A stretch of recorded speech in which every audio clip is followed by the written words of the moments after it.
सच सच बताइएगा, क्या ऐसा लगता है कि एग्जाम में मैथ सॉल्व करने के लिए ना बचपन से ही रामानुजन होना पड़ता है? देखिए, 90% से ज्यादा स्टूडेंट्स DSSSB में मैथ्स के सेक्शन को देखकर ही घबरा जाते हैं। उनको लगता है कि भाई ये लंबे लंबे फॉर्मूले रटने पड़ेंगे और मुश्किल कैलकुलेशन में दिमाग खपाना पड़ेगा। लेकिन असल कहानी कुछ और ही है। देखिए, डीएसएसबी का एग्जाम आपकी कैलकुलेशन की स्पीड नहीं चेक करता, वो आपकी स्मार्टनेस को परखता है। एग्जामिनर ये नहीं देखना चाहता कि आप कितनी तेजी से गुणा भाग करते हैं, वो ये देखना चाहता है कि क्या आपके पास वो स्मार्ट अप्रोच है जिससे बिना लंबा टाइम गवाए सही जवाब तक पहुंचा जा सके। और इसी बात को साबित करने के लिए चलिए शुरुआत में ही एक ऐसा सवाल देखते हैं जो डीएसएसबी एग्जाम का एक बहुत ही कॉमन ट्रैप यानी कि एक जाल है। स्क्रीन पर जो ये नंबर दिख रहा है ना, इसे जरा ध्यान से देखिए। सवाल सिंपल सा है, क्या ये नंबर 7, 11 या 13 से पूरी तरह डिवाइड हो सकता है? और बस यहीं पर 99% लोग फंस जाते हैं। वो फौरन रफ शीट निकालते हैं और लंबे लंबे डिवीजन करने में अपने कीमती मिनट बर्बाद कर देते हैं। तो इस सवाल को सेकंडों में हल करने का सीक्रेट क्या है? हम उस पे आएंगे, जरूर आएंगे और इस जाल को तोड़ेंगे। लेकिन उससे पहले चलिए एक और टॉपिक जिससे अक्सर डर लगता है, उसे जीतकर थोड़ा कॉन्फिडेंस बढ़ाते हैं। तो बात करते हैं मेंसुरेशन यानी क्षेत्रमिति की, और इसमें भी सबसे पहले उठाते हैं बेलन यानी कि सिलेंडर को। अब देखिए, फॉर्मूले रटने की कोई जरूरत नहीं है, इसे लॉजिकली समझते हैं। मान लीजिए एक पानी के पाइप के उदाहरण से। सबसे पहले दो चीजों के बीच का फर्क समझना बहुत बहुत जरूरी है। पहला है वक्र पृष्ठीय क्षेत्रफल यानी CSA और दूसरा है कुल पृष्ठीय क्षेत्रफल यानी TSA। अब CSA का मतलब है सिर्फ बाहरी घुमावदार हिस्से का एरिया, जैसे कोई पाइप है तो बस उसके बाहर बाहर पेंट करने का एरिया। और TSA का मतलब है उस घुमावदार हिस्से का एरिया तो है ही, साथ में ऊपर और नीचे वाले ढक्कनों का एरिया भी जोड़ दो। अब देखते हैं कि ये फॉर्मूला बनता कैसे है। सोचिए, एक सर्कल यानी वृत्त की बाउंड्री है 2πr, ठीक है।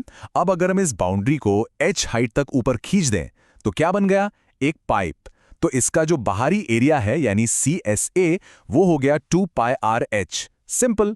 अब अगर इस पाइप पर ऊपर और नीचे दो गोल ढक्कन लगा दें जिनका एरिया होता है 2πr², तो टोटल एरिया यानी TSA बन गया 2πrh प्लस 2πr²। इसमें से 2πr कॉमन ले लिया तो फॉर्मूला बना 2πrh प्लस r। देखा, रटने की कोई जरूरत ही नहीं पड़ी।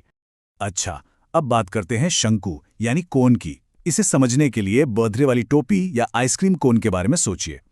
इसमें भी एक सीधी ऊंचाई h होती है, लेकिन क्योंकि ये ऊपर से नोकीला है तो इसकी एक तिरछी वाली हाइट भी होती है जिसे हम स्लांट हाइट या L कहते हैं। तो इसका जो बाहरी घुमावदार हिस्सा है यानी CSA, उसका फॉर्मूला है πrl।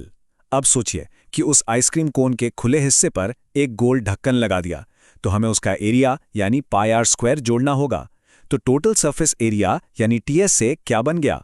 πrl plus πr²। इसमें से πr कॉमन ले लीजिए तो फाइनल फॉर्मूला बना πr bracket l plus r। बस यही स्मार्ट थिंकिंग है जिसकी एग्जाम में जरूरत है। चलिए अब वापस आते हैं उस रहस्य पर जिसका सबको इंतजार है। याद है वो 6 डिजिट वाला नंबर? अब टाइम है उसके पीछे का लॉजिक समझने का। मैथ्स में एक नियम है जिसे कहते हैं ABC रूल। इसका मतलब है कि जब कोई भी 3 डिजिट का नंबर, जैसे मान लीजिए 556, खुद को रिपीट करके एक 6 डिजिट का नंबर बनाता है, जैसे 556, 556, तो उस पर यह नियम लागू होता है।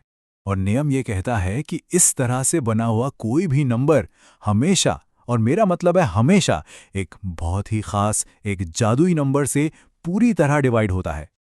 और वो जादुई नंबर है 1001। जी हाँ, 1001। कोई भी नंबर जो ABC के फॉर्मेट में है वो हमेशा 1001 से पूरा पूरा कटेगा। लेकिन आप कहेंगे कि ऑप्शन में तो 7, 11 और 13 थे, तो फिर इस 1001 का क्या काम? और दोस्तों, असली राज यहीं छिपा है। असल में 1001 जो है वो 7, 11 और 13 को मल्टीप्लाई करके ही बनता है।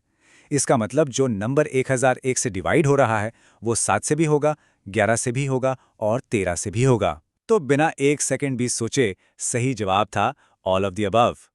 चलिए इसी मोमेंटम को बनाए रखते हैं और एक और जबरदस्त शॉर्टकट सीखते हैं जिसे कहते हैं यूनिट डिजिट ट्रिक। ये नंबर सिस्टम का एक बहुत ही काम का कॉन्सेप्ट है। मान लीजिए आपको 342 को 567 से मल्टीप्लाई करना है। अब रुकिए, पूरी कैलकुलेशन करने की कोई ज़रूरत नहीं है क्योंकि एग्जाम में इतना टाइम होता ही नहीं है।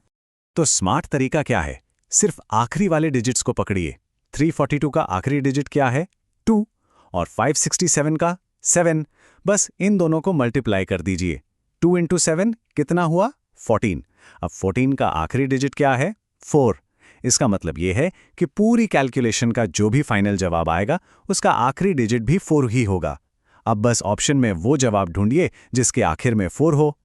अच्छा, ये सारी ट्रिक्स एग्जाम के लिए तो बहुत अच्छी हैं, लेकिन अब कैसे से आगे बढ़कर क्यों की बात करते हैं। इन तरीकों के पीछे एक टीचर के लिए क्या गहरा मतलब छिपा है? एक सवाल है जिस पर सोचना चाहिए। जब आप सब ये एग्जाम पास करके टीचर बनेंगे तो क्या क्लासरूम में बच्चों को सिर्फ यही शॉर्टकट सिखानी चाहिए? पेडागॉजी के नजरिए से देखें तो एक टीचर का असली रोल सुविधादाता यानी फैसिलिटेटर का होता है। हमारा काम स्टूडेंट्स को एक चलता फिरता कैलकुलेटर बनाना नहीं है, बल्कि उन्हें एक स्मार्ट थिंकर बनाना है।